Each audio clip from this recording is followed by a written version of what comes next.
Oh, and welcome to a fresh off the stalls, or should we say fresh hiding under the duvet. Of the sheets. This is clearly a duvet, not. Anyway, we're doing this because it's Halloween, spooky, rawr. And we've just been to see. Yeah, it's on the front.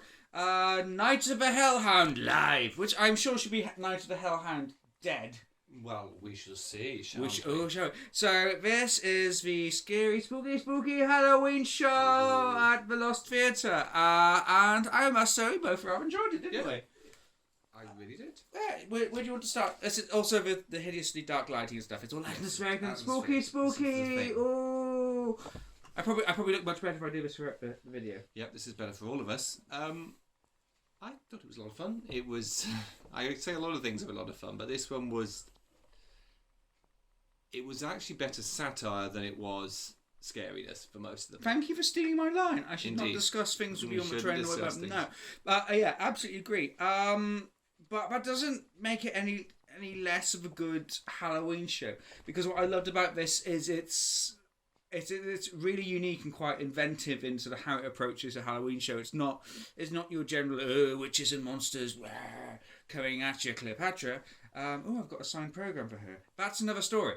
Yeah, it was. There wasn't too much of the make you jump every 10 minutes sort of thing. It was fun. It was witty and engaging, and although perhaps you weren't as drawn into it early on, towards the end it started to feel more real. I think at the start it was difficult to really get into the story. But I love that. I love the fact that it was kind of slow burn, because what I love about what I think makes good horror is that your expectations and not so much expectations. What's the word I'm thinking of?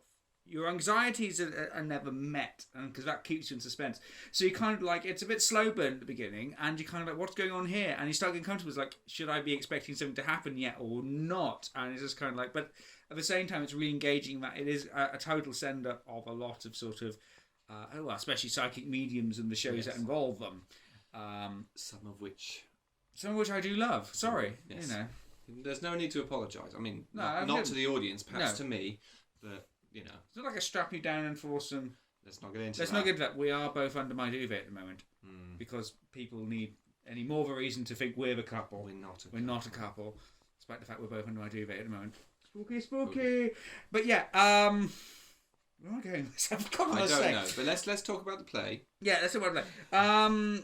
Yeah, it's really original. You're kind of with it.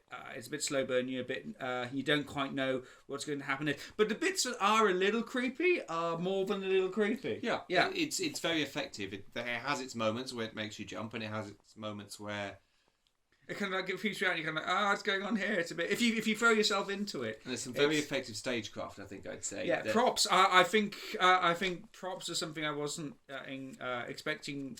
That's a horrible thing to say. I was expecting the props to be good, but I mean, it exceeded the expectations, and they were kind of really well thought out. Certainly, something that we were doing in their budget, but not.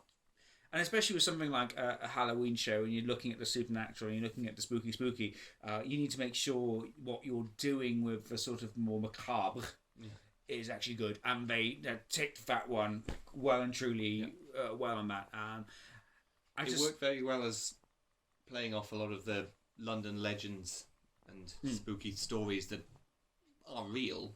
Well, as in that the stories really exist, are real, whether or not the things actually happen. Ooh, one thing I always meant, loved the alternative reality they were weaving around the show as well. Yes, it was very effective. Like from the moment you walked in, there were posters up featuring the characters in the show, not the actors, featuring the characters, and it was a lot of fun. Yeah, I think. I mean, when you think of horror shows in London, I mean, the first things that spring to mind is The Woman in Black and Ghost Stories. Don't expect either of those things. It's not either of those things. It's not trying to be either of those things. It's taken the concept of something supernatural because it's Halloween and made something that's really original, something different, something that's trying to be its own thing rather than trying to be some. It's not at all derivative, I think, is the short shorthand of what I'm trying to say here, and it's just a lot of fun. Yeah, it descends into something a little unbelievable towards the end, but you're with it and you've enjoyed it so far. You don't mind it. You don't mind that it sort of descends into something that's a lot less believable than further it towards the beginning of the play. But it's just fun. I really enjoyed it. As we said, it's more satire than scary, but like you just see it. It's a good laugh if you want a nice sort of spooky diversion for Halloween. This is certainly something you really should see. Some excellent performances as well. People very in character. I like the fact Troy Hewitt is the psychic medium. Yeah, and he's American as well. I kind of think like he was channeling Derek Acorah almost, and I'm just kind of like, has he ever even seen Derek Acorah? But like, do you need to? Because let's not probably get onto stuff that might make me hear something from Mr. Acorah's lawyers, or anyone else's. Or their brother and their husband calling around and threatening to kill. Anyway, let's not get into that. This is one of the things I really liked, and it's Fringe is trying something different, and it succeeded in what it was doing, even though it's not what you expected. And I think that's the main thing here. It's not what I was expecting from a Halloween show, and because of that, it worked really well. Can we say anything else? Because I hate the fact we seem to be rambling on just nothing but praise. I'm supposed to be the grumpy gay critic. I'm supposed to be grumpy. You can be grumpy, honey. It's fine. Meh. But we should probably say something about lovely James Thacker. Why? Because he gave you a beer in the interval. There is that. Well, he appeared. He appeared. He appeared. That's it.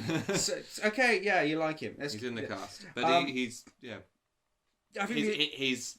You could call it a cameo, but very, very effective.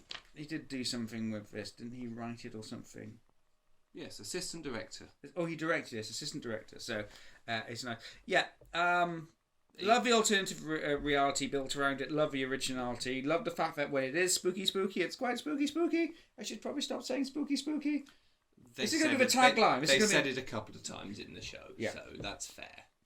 Yeah, see it. It's certainly worth your time. It's a joyous little Halloween piece, especially if you don't take it entirely seriously. But I don't think you need to approach it too frivolously either. No, it's not a joke. It's got some serious points, but it is fun. Yeah, I mean we've had to come home to do Fresh Stalls and get behind. Oh, spooky. Let's stop milking that now. It's done. We should do it. We should end it here. But yeah, thanks to everyone at the Lost Theatre and the guys behind the Night of the Hellhound live /dead/ spooky. And we'll be back soon for more Fresh Off the Stalls. I expect so. And hopefully not from beneath the sheets. Because that probably wouldn't, anything else probably wouldn't be allowed on YouTube. Perhaps. Happy Halloween. Happy Halloween. Ooh.